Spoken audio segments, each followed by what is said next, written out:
Hello and welcome to Leaders of Tomorrow, India's only daily television platform for small businesses. Over the past 7 years, we've understood what matters most to you, the entrepreneur.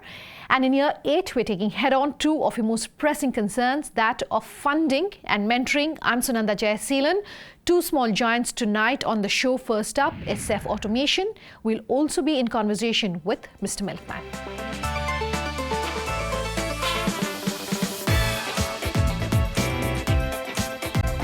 Our first small giant tonight is with Visakhapatnam-based Saif Automation. Shreya Sarvidikari traveled to Visakhapatnam to understand how this company is making drones that helps people from drowning. She also spoke to them about what it means to be in a very highly specific market, what the challenges and opportunities are, and what the way forward is looking like. Take a listen.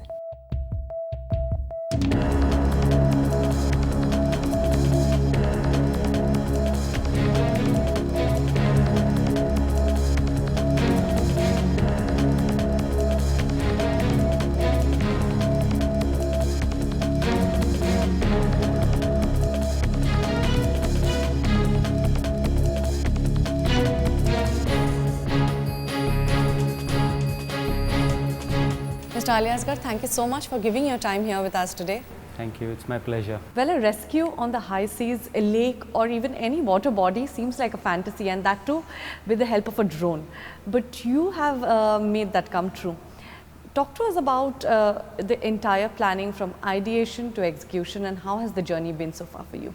Usually when a person is drowning, a person has to go out to save that person, which is a difficult proposition because one person is already at risk and you are risking one more person to save that person's life.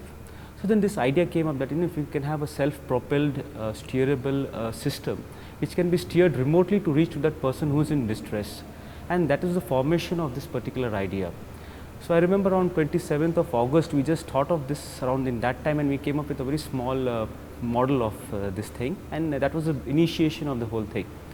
And from 2017 August we started working on the designs, and number of iterations were there.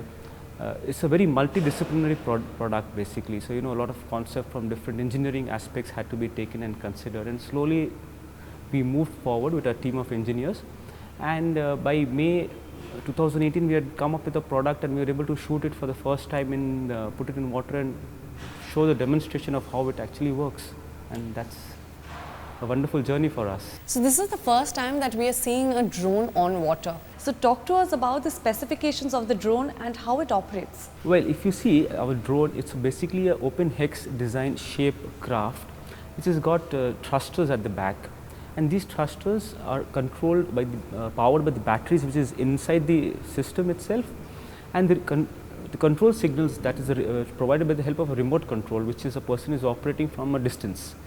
And from a distance, just like a normal car, a radio control car, how kids play with, you can give a forward command, a right left command, a reverse command, and you can steer it to the person who's drowning. It's basically very simple to operate. That has been our motto, because when a person is drowning, you cannot have a very expert person coming to save them. Anybody who has a remote can save that person.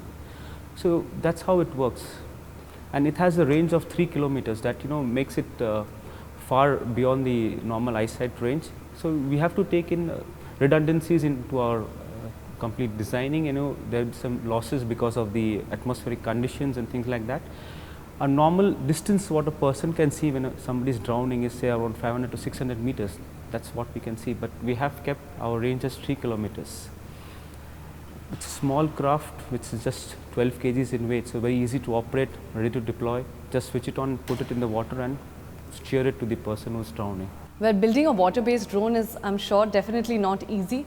So talk to us about the challenges that you had to cope with, or you're still coping with them. Yes, a lot of challenges are there, but it's a complete new journey what we have taken. Like we had issues with mechanical engineering side, like the whole hull has to be watertight.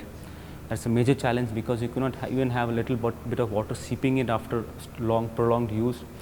The whole hull has to be designed in such a way that it is efficiently, it goes over the water. Like a lot of concepts of naval architecture had to be studied, and being a mechanical engineer, and I've been now studying multidisciplinary fields like electronics, radio communications, naval architecture.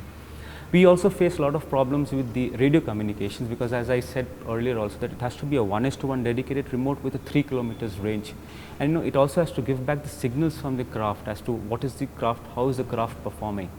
But we were able to solve that with our team effort, and with helps from different areas, like people from the scientist community, from the educational community and friends and all, and we have been able to achieve that and come up this stage. Even now, every day still seems a challenge, because it's a very latest product. It's a niche in the area of robotics, and a lot of things crop up at different instances of time which we have not thought of. But yes, every day is a challenge, and we overcome that, learn and improvise ourselves.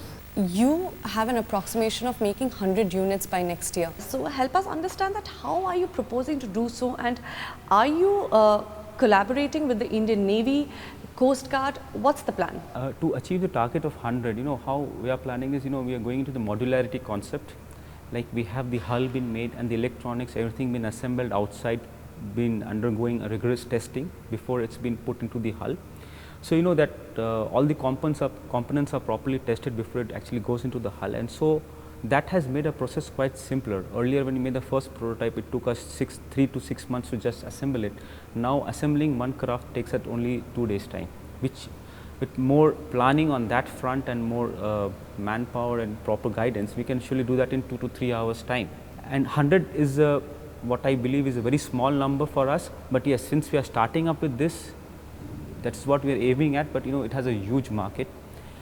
To look at the market possibility, the government, that's because all the beaches, all the water bodies are being under the government control, or the local municipality or the administration from the government area. So that's our major market, the civilian area front. Then as we move forward with the units being sold, and now also we have started the headway with the defense organizations like the Indian Navy, the Indian Coast Guard, the NDRFs and other ones, and they have been quite positive on this, and it's a government process, so it's moving on slowly, and should be materializing into some trial orders in the immediate next 2 to 3 months. Right. The other good thing is, since we are a startup, and we had also been invited by the Defense Ministry of Defense, there was a specific challenge, Defense India Startup Competition, wherein they had thrown open the defense sector for the Indian startups, and with some problem statements, and it's really fantastic, and it's a good moment of achievement for us, that from the 500 startups which have taken part in the different activities, we are one of the winners in the area of unmanned surface vehicles. Yeah. So now, as we look forward and we move forward, we are hoping to get some grants from the government, that is directly from the Ministry of Defense, and the IDEX, the body which is under the Ministry of Defense. They will be mentoring us and guiding us. So we get the guidance from the IITs, the IIMs, the DRDOs, such kind of labs of such caliber. So that really makes our product gives a better standing for our product, and that also shows that the product what we have made has been really accepted by the industry, and the people who actually need that feel there's a need for it. So that's a very good motivation for us, because it so happens that we make a wonderful product, but who's going to buy it? Where's the market? So now when you see that such kind of development has taken place over the past 1.5 years, we really are thankful to the God that yes, our product, there is a use for it. We just need to have something better onto it, some add-ons onto that. And if you see, this particular product is a platform in water. So the main purpose is for saving lives, but there can be a lot of additions which can be added onto that, say for surveillance, for mapping and things like that, which goes innumerous. Depending upon the user's requirement, it can be modified to do a lot of other functions.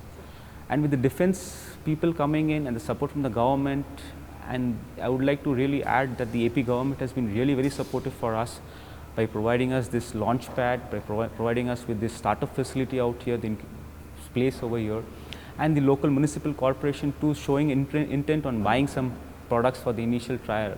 So they're really changed, and they really proactive to adopting new technologies. Sure. It's really a good welcome encouragement what we are getting from them.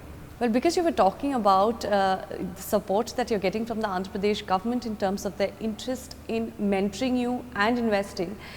So I want to understand, and because you're a bootstrapped company, that what is the reciprocation and feedback that you're getting from private investors and VCs? Private investors, we have met a number of them on a number of occasions which have been there for the pitching sessions towards getting investments. And when we say that our product is more oriented towards the government agencies, because all the water bodies are under the government control, they are a little hesitant because they have the mindset of, the government, whenever you speak of government, it is procedural delays which are there, the payment, the deliveries, all scheduled, everything goes into months or years possibly. That is what is making them pull back a little bit, and they say that, okay, once you get some traction, or once you've already sold something and the wheels have started rolling, we can come up with something. But presently there hasn't been much of it, but I understand with such kind of defense challenges, wherein the government is showing active interest, the defense more so is also showing active interest in startups coming up with products. Once that communication has been spread onto the investors that, now the government has changed their policies and they are more friendly towards startups with innovative products, which is actually solving their problems. I think that should change the mindset, and getting investments would be much faster and easier from the private side. Well, thank you so much for joining us today. I'll take a quick break on that note. Much more on the other side. We will also be bringing you Mr. Milkman, our second small giant tonight. To stay tuned.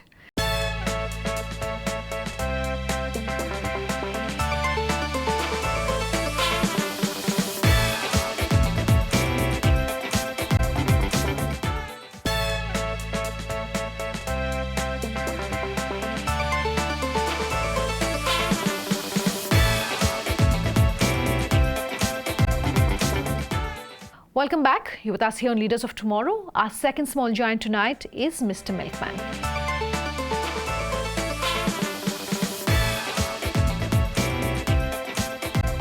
Now, according to the Food and Agriculture Organization, we understand that India has close to 75 million dairy farms, producing nearly 150 million tons of milk per year.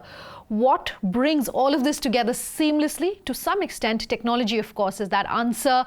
Our conversation tonight, our second small giant tonight, is with Mr. Milkman, which is a SaaS platform which helps farms track analytics on a real-time basis. Take a listen to some highlights of Mr. Milkman's story.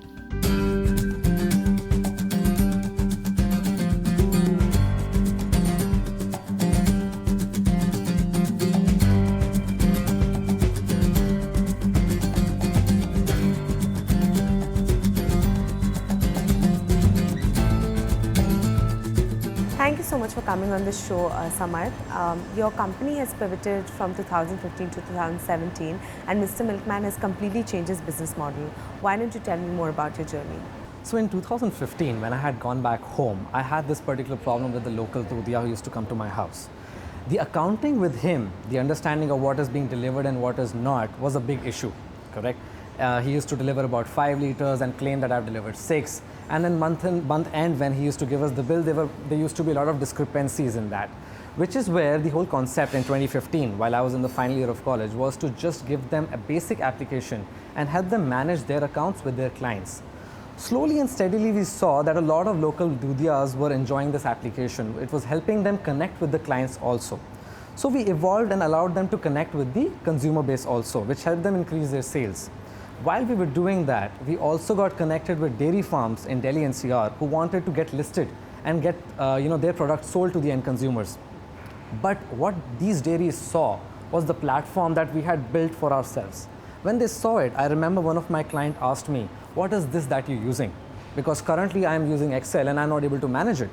Which is when I told him that this is a platform, a software that we have custom developed for ourselves to manage the logistics of these local Dudiyas. So we did a trial with them. We said, okay, why don't you try it out for your own business and see if it helps? It did, which is where the pivot happened, which is where the evolution and course correction happened into the SaaS platform for the dairy industry, and that's how we have evolved ever since. So in 2015, we used to charge our local Dudiyas on a per download basis, like how many applications they're using, and that's how we used to charge. When we evolved into the dairy sector, we understood that they are growing significantly. They are growing, and so our infrastructure needs to grow accordingly. Our technological infrastructure needs to be stable, it needs to be scalable, and it can sustain the orders that these dairies are generating, which is where we changed our model into a per transaction basis rather than a per user basis transaction. So however they are growing, so are our charges with them, which helps us scale according to them.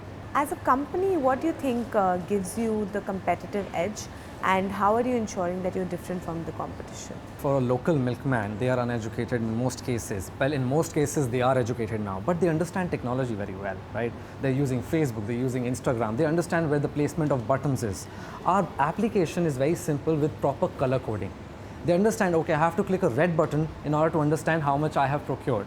I have to click on the green button to understand how much I have delivered. And the bills, etc., will be generated automatically in the system, which is how the whole concept was started. But the dairies that are using our platform, they are well-educated people. They've hired educated and literate people, technologically savvy people who are managing their system and managing their entire operations. Great. So dairy as an industry is largely unorganized in India. Of course, we are dealing with the perishable items. So how do you think that Mr. Milkman has made sure that you're helping these businesses and dairies not just with data, but also with in terms of how to reduce wastage? So data plays a very important role in helping and predicting what the sales can be like, right? So now the dairies have a production that's fixed. That, for example, a dairy is producing approximately 10,000 liters on a daily basis, right? It needs to plan very well in advance how much of it is actually going into, let's say, B2C, how much of it's going into retailers, to distributors, etc., and into the market, right? So our system understands through the data over a period of time that this is how the sales have been in this particular sector, this is how the sales have been in X particular sector, and it helps them plan in advance so that they lose less. And in case there is surplus that's already there and they haven't really found any sales, there are cooperatives that buy milk from these dairies and help them save on that also. Let's talk about reverse logistics. What does that term mean, and how are you ensuring that the dairy industry and the dairies that are on the platform are getting the most out of technology that you're providing? In the dairy industry, what goes into the market and what comes back is as important, right?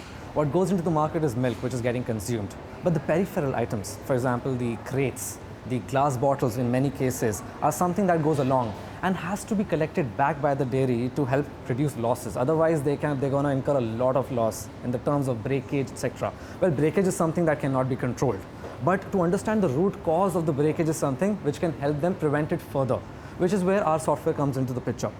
So we help the dairies understand, okay, how many crates went into the market, how many went to which particular segment, how many glass bottles are where, and then a reverse logistics software understands how it can be collected in the most efficient manner, reducing the transportation cost and at the same time saving the cost of the items. Great. So how important are tie-ups in this industry? I know you've tied up with multiple dairies, but do you think that really helps turn your business into a success? Okay, so more number of tie-ups, more data points. More data points, we can plan better, understand the industry better. So yes, the number of dairies that are increasing in our network, we started actually calling it a network. Why? Because the more dairies who are becoming a part of this network, the data points are increasing, which is helping us analyze and understand the industry at a much deeper level. In terms of the production, we are able to compare one dairy to another and understand how the production is happening. We're able to compare one dairy to another in terms of the sales of a similar product and understand where one dairy is going wrong while the other is performing better, and give them a very good market understanding and an understanding of the industry, of where they are present and how they can improve themselves to become better. Have you raised funds, and also are you planning to raise more funds in this sector? Yes, so we raised in 2016. If you've heard of All Out mosquito repellent, the founders of All Out, Mr. Anil Arya and Mr. Bimal Arya, had put in a seed amount into our company, and now we are in talks with a couple of VCs and large HNIs who are planning to invest further into our company. Have you realized that this industry in the future has a lot of growth prospects, and also do you think that all these stakeholders can help you grow as a startup in the sector? So the fact that this industry is highly unorganized actually adds value, adds the potential of it becoming organized, which is where we or other industries are coming in, right? Which is why a lot of investors are putting in money into this industry, because they see the potential that this can grow. So yes, I think more and more people, more and more businesses, well-educated families are venturing into the dairy industry because they understand that the demand is growing and somebody has to supply. In a lot of cases, small-scale farmers are actually planning not to venture into this any further. Their sons, their daughters are planning to become engineers, astronauts, etc., but not venture further into the dairy industry because for them at a small scale, this may not be a profitable business, which is why a lot of businesses are setting up farms of about 40 acres, 100 acres, buying about 200, 300 cows, investing heavily into automation and getting into this business. What are your future plans? In future, we plan to digitize every aspect. Right? Currently, we are digitizing the sales aspect, a bit of logistics aspect of the industry. We want to venture into the farm aspect as well. We want a single platform capturing data right from production to end consumption. And once we have that data, we will be better able to understand what's happening at a farm level, at logistics level, at sales level, and give them better insights. That is how we see ourselves in the future, digitizing and building a network of dairies that are working with us together. Great. Perfect. Lovely talking to you, Samar. Thank you so much. Thank you for having me. Thank you. All right, that was our show tonight. Just as we're ending though, I want to talk about the fact that this year we're very excited to bring you an in-depth fact capsule in association with our knowledge partner ODUP, the most trusted platform that analyzes startups, their trends, as well as future evaluation. Now, this weekly capsule will bring you the most incisive information on everything that you need to know about which all the hottest startups are. This week, we're putting the focus as far as the sector snapshot is concerned, bringing you an in-depth look into the e-commerce space here in Mumbai. Take a look.